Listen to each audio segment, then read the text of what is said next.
ইসরায়েলের প্রধানমন্ত্রী Benjamin Netanyahu বলেছেন, যুক্তরাষ্ট্রই ইসরায়েলের একমাত্র শক্তিশালী মিত্র।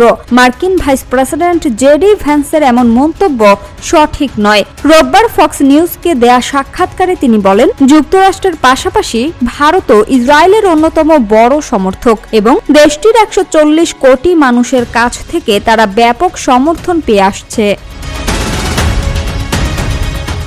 নেতানিয়াহু বলেন, তিনি জেডি ভ্যান্সকে সম্মান করেন এবং প্রেসিডেন্ট ডোনাল্ড ট্রাম্পকে ইসরায়েলের সবচেয়ে ভালো বন্ধু মনে করেন। তবে ভ্যান্সের সব বক্তব্যের সঙ্গে তিনি একমত নন।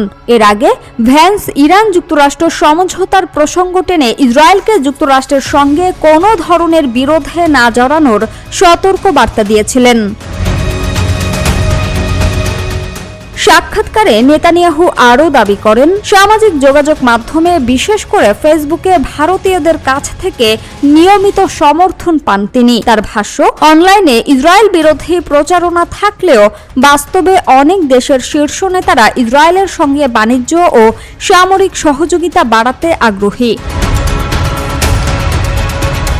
দক্ষিণ লেবানন থেকে ইসরায়েলি সেনা প্রত্যাহারের বিষয়ে নেতানিয়াহু বলেন, হিজবুল্লাহর হুমকি থেকে রক্ষা পেতে কিছু খ্রিস্টান গ্রাম ইসরায়েলের সহযোগিতা চেয়েছে। তবে লেবাননের স্থানীয় প্রতিনিধিরা এই দাবি সম্পূর্ণ অস্বীকার করে একে ভিত্তিহীন বলে জানিয়েছেন। সামিয়া সুলতানা, ঢাকা ওয়াচ।